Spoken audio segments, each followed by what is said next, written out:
Hey, what's up guys? Elden ring-a-ding-a-ding here, longest nipples in the game, and we all know the story of Harry Potter, the story of an Indian boy who gets magic powers and busts it down all funky style with his friends. First things first, you know I gotta take this quiz to see what house I belong to, and dang it. Real quick, I gotta make my own version of Harry Potter, and I never really specified what age I was gonna make, so I chose the 50-year-old midlife crisis version where Jenny took all the kids. First thing I need to do is get some new spells, but you must be the 2012 breakout artist for the song Thrift Shop if you think I'm gonna run around in these raggedy clothes. So first I kill this man for reminding me of my ex-wife, get this genuine Chris Chan painting, run through the aggressive handjob castle, and face this horseless headman or whatever. At this point I haven't leveled up or upgraded anything at all, so I had to do some quick math to realize I'm gonna need to transfer all my health flasks into magic flasks, but good thing magic is like a super easy goo goo gaga baby mode, and I only got hit like one time anyway. Once I get past him, I get access to this yard with graves, get pranked by this ghost who points me in the wrong direction, and grab our outfit, so now I'm looking a pretty pottery, a real pot enthusiast, just a real pothead some might say. Now that we're looking pretty spiffy, there's still one problem because this staff is way too long to be considered a wand, and we're gonna need something much smaller.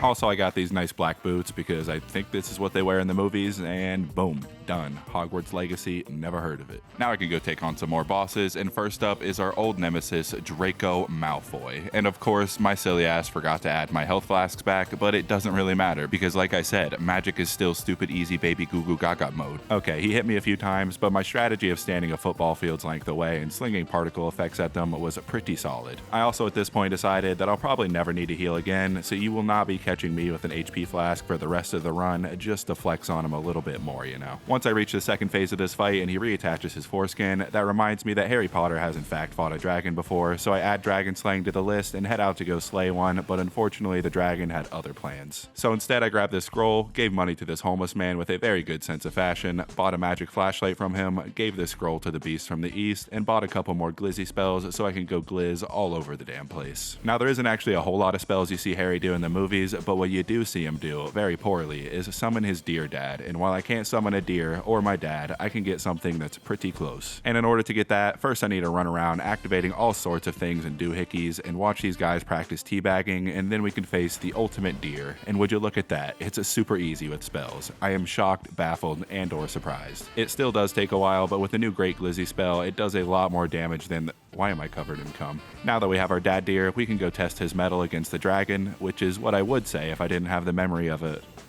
What was I saying? But just like the movies, it's a cinematic masterpiece, and they even got the part down where the dragon walks sideways on the walls, and it just gives me chills every time. But other than that, I had this man eating spells for breakfast, lunch, dinner, and a midnight snack, and he went down, and I went to go get some new spells. There was that one scene from that one movie that Harry used a spell to pull something closer to him, which is basically the gravity well spell, so I went and got that, and immediately used it to finally feel the warm embrace of another human being, and freed my boy Alex from the pin. And then I went to get the Cloak of Invisibility, where I first had to run around and solve this puzzle, activating all sorts of doodads and thingies, and whoa, is that the Sorcerer's Stone, dude? Whoa. Get to the top of this tower to get my spell, and now I can finally walk around completely undetected.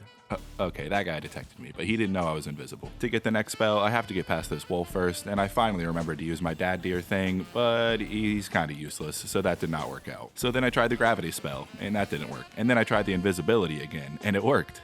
Until it didn't. So then I had to use my flashlight, and it fucking one-shot him. Incredible. Once I got past him, I grabbed the key that somebody dropped on the top of the chandelier and gave it to that homeless man, and he seems very hopeful that he'll be a famous wizard one day now. Decorated sorcerer by then.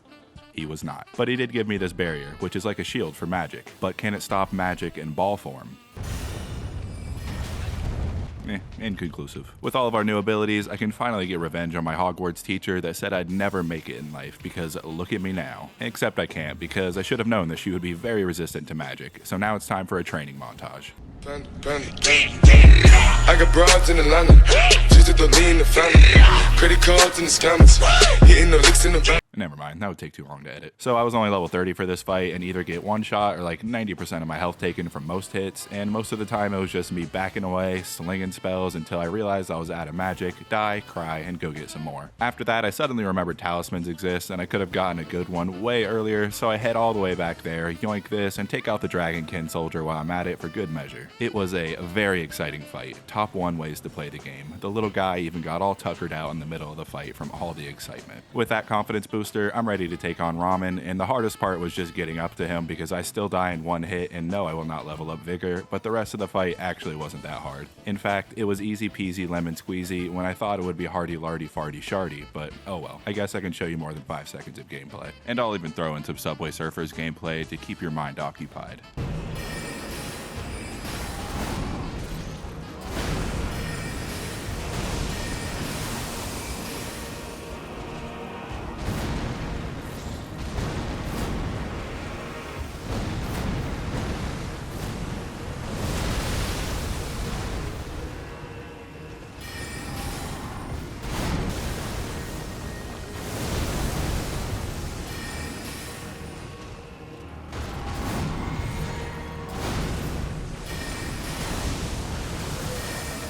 Now we could head on through Coolsville, USA. Surprise, surprise, nobody knew you. I just wish they would have told me that this place is spooky haunted, because now I have to take on my old nemesis, Draco Malfoy. And I beat him first try as usual, boys. He couldn't even get a single hit on me, except for the time that he hit me. And there were even times that he probably should have hit me, but he didn't, because the game secretly gives you 5 extra invincibility frames whenever you're using magic. Next, I went to go get this talisman that makes you cast spells faster, so my spells per minute ratio is about to go through the roof. And oh wow. I'm not even level 50 yet, and I am destroying this man with just one spell, one man, one Potter, one dream, one other thing, and oh, he's dead. And did somebody just say go get the Ritual Sword Talisman for an extra 10% attack boost?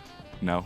Okay. But the most exciting part about that adventure was not the boss fight, but getting to genuinely use my flashlight spell so I could actually see in the dark and making me feel like a true wizard or a guy with a smartphone. Now that I have that, I have a bone to pick with Daddy Nature because I remembered that Harry Potter can in fact whip up some potions in the kitchen. I'm more of a lean and sprite guy myself, but that wouldn't help in this situation, so I got one that increases my magic damage and headed for another one that is unfortunately in the concentrated snowfield. So I frolicked on over there and quickly got my ass beat by this man and his goons, and decided it was finally time to upgrade my summon to make him not completely useless. So I test him out on these fellas again, and taking out his henchmen was easy enough, but the big cheese was a bit tougher, even though sometimes he likes doing the same attack over and over, which I'm not going to complain because look at me. Anyway, even with the upgrades, my dad honestly was not very helpful, insert dad joke here, and still I took him out with ease. But obviously my computer decided not to record the time I beat him. Why?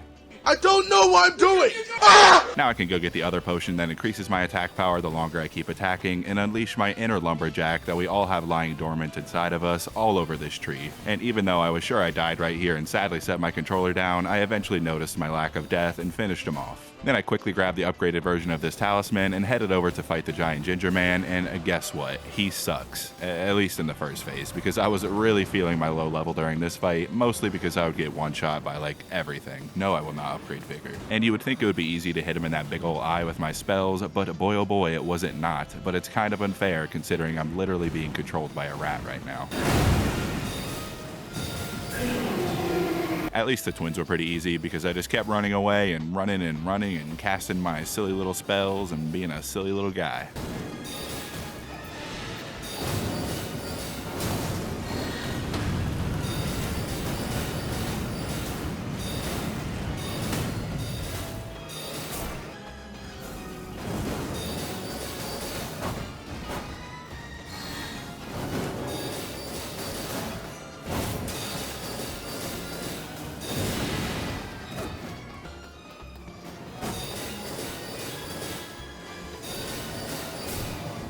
And I followed that up by absolutely destroying the Beastman bro dude thing with the well-known but hard to execute strategy of backing up, spamming R1, and rolling to avoid damage. I know, I'm getting arthritis just thinking about pulling something like that off, but I somehow did it. And I also somehow, some way made that exact same strategy work for the second phase. It did help that he was being like weirdly passive, and I also got this very cool shot of me getting the last hit in while he was in the air.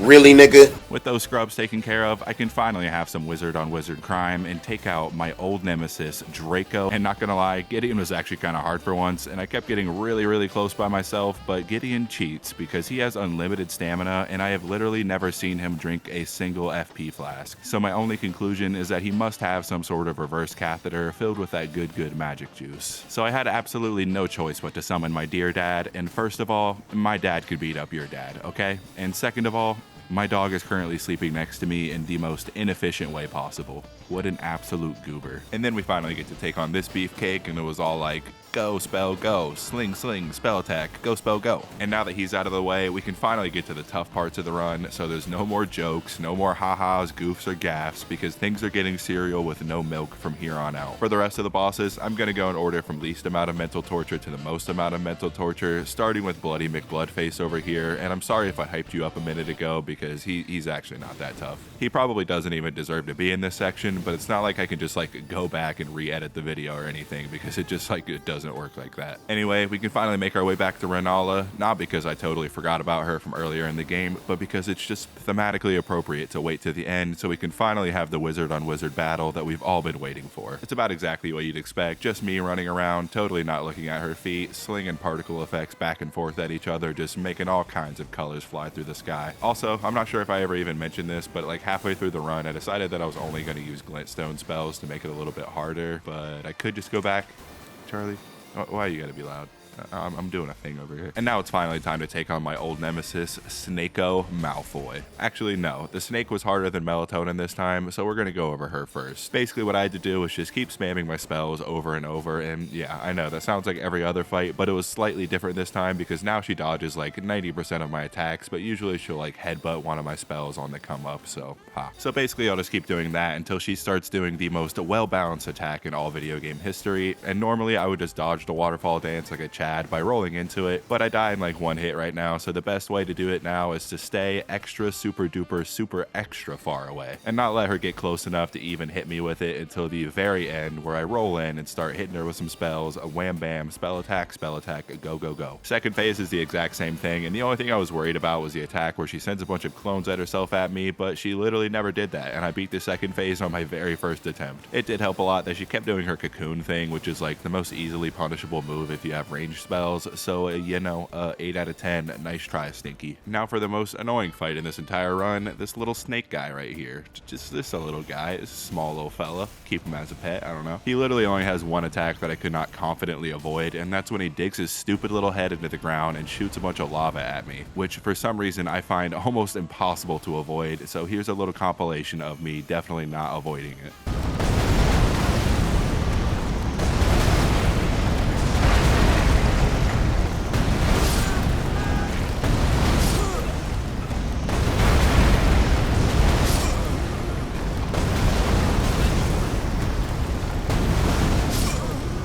Yeah, what a dick, right? It took a million tries, but eventually I did learn to avoid it by literally having to see into the future when he's about to do the attack, so I can immediately start sprinting to the left and roll at the very last second possible, and if you're lucky enough, the stars align, you might avoid it without taking damage. And yeah, that was pretty much the only hard part of the fight, but he loves doing it constantly, and if he does it twice in the first phase, I'm almost guaranteed to die. The second phase is a goddamn nightmare, or at least it looks like it, but it's a lot easier than it looks, because he doesn't do that same attack in the second phase, so that makes it way easier. I pretty much just ran circles around him, slinging spells at him over and over. You already know the drill, and little known fact, I was actually a junior snake wrangler in my youth, so this was just another day at the farm for me, except the exploding skull heads are a little bit bigger this time of the year than I remember. But yeah, that's it. Thanks for watching. Like and subscribe and all that maybe if you want to. I don't know. See ya.